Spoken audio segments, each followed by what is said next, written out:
जय गणेश जय गणेश जय गणेश देवा, जय गणेश जय गणेश जय गणेश देवा।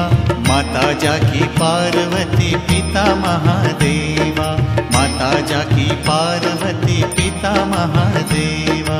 जय गणेश जय गणेश जय गणेश देवा, जय गणेश जय गणेश जय गणेश देवा। माता जाकी पार्वती पिता महादेवा, माता जाकी पार्वती पिता महादेवा। नमस्कार, मी शनाया बाप्पा विशेष या कार्यक्रमात तुमचं खूप खूप स्वागत। आजपर्यंत आपण बऱ्याच मंडळाला भेट दिलेली आहे, पण हे मंडळ दत्त तरुण मंडळ आहे। या मंडळाची 100 वर्ष पूर्ण झाली आहेत आणि या मंडळाने जयपूर पॅलेसची प्रतिकृती उभारली आहे। जाणून घेऊयात या मंडळाबद्दल। काय सांगाल तुम्ही या मंडळाबद्दल? आपल्या मंडळाची जी स्थापना झाली आहे ती 1917 साली कैलासवासी शिवराम राखमाजी धनगर यांनी केली आहे। या मंडळाला आता यावर्षी 100 वर्ष पूर्ण होत आहे। त्यानिमित्त आम्ही जयपूर पॅलेसची हा पॅलेस उभा केलेला आहे देखावा म्हणून। तर विद्युत रोषणाई आणि निलेश शिंदे हे या देखाव्याचे म्हणजे ह्यांनी हा देखावा साकार केलेला आहे, कलाकार जे आहेत ते। मंडळाबद्दल काय सांगाल की 1917 साली तुमच्या मंडळाची स्थापना झालेली आहे, तेव्हापासून तुम्ही काय काय उपक्रम तुमच्या मंडळाने घेतलेले आहेत? शिवराम धनगर यांनी ॲक्च्युली मंडळाची स्थापन ही आपल्या स्वातंत्र्य भारतासाठी काय करता येईल यासाठी फक्त लोकमान्य टिळक भाऊ रंगारी यांच्या आदर्शातूनच घेऊन मंडळाची स्थापना केली होती ॲक्च्युली। आणि त्यानंतर मग मंडळात जास्तीत जास्त फक्त आपल्याला सामाजिक किंवा पारंपरिक काही कार्यक्रम घेता येईल याकडे मंडळाने पूर्वीपासून म्हणजे जास्त भर दिलेला आहे। तुम्ही आता सांगितलं की सामाजिक आणि पारंपरिक जे कार्यक्रम घेतले किंवा सामाजिक ह्याच्यामध्ये तुम्ही काय केलेले उपक्रम जे घेतलेले तुमच्या मंडळाने, तर ते उपक्रम काय घेतलेले? त्या म्हणजे पूर्वीपासून म्हणजे पूर परिस्थिती होती 62 साली, त्या साली पण मंडळाने भरपूर काही प्रयत्न करून, कारण की त्या टायमिंगला जेव्हा पूर परिस्थिती झाली होती कुंभारवाडा ह्या परिसरापासून जेवढं पाणी वगैरे ह्या परिसरात पण शिरलं होतं, तिथल्या लोकांची राहायची व्यवस्थापासून तर त्यांचे खाणं पिणं किंवा त्या टायमिंगला लोकांनी तिथल्या लोकांना खूप कोऑपरेट केलं होतं। त्यानंतर लातूरमध्ये ज्या टायमिंगला भूकंप वगैरे झाले होते त्या टायमिंगला आपण आपले गणेश उत्सव शांततेने साजरा करून इथले फंड्स तिथे आम्ही सगळ्यांना दिले होते लोकांना। तुमचे देखावे असतात तर ते देखावे सामाजिक असतील किंवा पौराणिक असतील, तर तुम्ही सामाजिक देखावे कुठले केलेले आहेत आणि पौराणिक कुठले केलेत? सामाजिक देखाव्यांमध्ये शक्यतो आम्ही एड्सवरती आम्ही 3-4 वर्ष सलग काम करत होतो, कारण की 90sच्या टायमिंगवरती एड्सवरती बोलणं म्हणजे हा गुन्हा होता किंवा लोक लाजायचे। त्याचं आम्ही प्रमोशन अख्ख्या भर लक्ष्मी रोडवरती पण केलेलं होतं, म्हणजे त्याचे पॅम्पलेट्स किंवा त्यांचे इन्फॉर्मेशन्स हे आम्ही रेड लाईट एरिया वगैरे जाऊन अजून दिले होते। आणि नायडू हॉस्पिटलमध्ये आमचे अध्यक्ष स्वतः आत्ता रवींद्र चव्हाण जे आहेत ते आत्ताही नायडू हॉस्पिटलमधल्या एड्सग्रस्त लोकांना औषधे मोफतमध्ये देतात तिथे जाऊन वगैरे। मी असं ऐकले की तुम्ही रिओ ऑलिम्पिकमध्ये ज्या आत्ता आपण पाहतो की मोठ्या प्रमाणात महिलांचा सहभाग आहे किंवा महिलांनी एक विजेतेपद आपल्या भारताला मिळवून दिलेलं आहे, तर तसा तुम्ही एक उपक्रम करता, तर तो तुमच्या उपक्रमाबद्दल जाणून घ्यायला आम्हाला नक्कीच आवडेल। यंदा ज्या आपल्या रिओ ऑलिम्पिकमध्ये आपल्या ज्या भारतातल्या 2 कन्यारत्न होत्या ज्यांनी मेडल्स मिळवल्या, तर अशाच भरपूर कन्या आहेत की ज्यांना फायनान्शियल कंडिशन थोडी वीक असते किंवा डाएटचा खर्च, त्यांचा प्रशिक्षणाचा खर्च, जे काही ट्रेनिंगचं किट वगैरे जशा पद्धतीने जास्त 10 मुलींना आपण दत्तक घेत आहोत, म्हणजे फक्त ते सॉर्ट आऊट कसं करायचं आणि तिथल्या पुणे जिल्ह्यात जेवढ्या त्या मुली असतील त्यांना फक्त कसं आपल्याला आर्थिक सहाय्य करून पुढच्या ऑलिम्पिकसाठी कसं त्यांना तयार करता येईल त्यासाठी मंडळ भर देणार आहे। यावेळेस तुम्ही जयपूर पॅलेसची प्रतिकृती उभारलेली आहे, मोठ्या प्रमाणात म्हणजे पॅलेस हा मोठाच आहे आणि खूप भव्य अशी तुम्ही प्रतिकृती उभारली आहे, तर ह्या प्रतिकृतीबद्दल तुम्ही काय सांगाल किंवा कधीपासून तुमची तयारी सुरू होती, काय सांगाल? गेले 4-5 वर्ष झाले शताब्दी येणार आहे या निमित्त मुलांनी एकमेकांसोबत भिशा लावल्या होत्या आणि आपण ॲक्च्युली आपली जर सभासद वर्गणी सोडली तर बाहेरील व्यापाऱ्यांकडून आपण वर्गणी घेत नाही। दुसरी गोष्ट म्हणजे मांडव हा खड्डेविरहित आहे, म्हणजे जेणेकरून खड्डे करून आपण पुण्याचं नुकसान न करणं हे मंडळाचा मेन हेतू होता त्यामध्ये। आणि ट्रॅफिकला अडथळा नाही होणार त्या प्रकारची उंचीचा मांडव घातलेला आहे आपण। ट्रॅफिकला अडथळा होणार नाही म्हणून तुम्ही उंची तशी केलेली, पण जे नागरिक येणार आहेत तुमचं मंडळ पाहायला किंवा तुमच्या मंडळाची प्रतिकृती पाहायला, तर त्यांच्यासाठी पार्किंगची काही वेगळी व्यवस्था करण्यात आली आहे का? आपण त्यांच्यासाठी सेपरेट व्यवस्था कमला नेहरूच्या इथं जो एमटी पोर्शन असतो तिथं आपण पार्किंगची पण व्यवस्था केली आणि आपल्या स्थानिक रहिवाशांना पण त्रास नाही होणार त्यांच्याही पार्किंगची व्यवस्था तिथे केली आहे। आता हा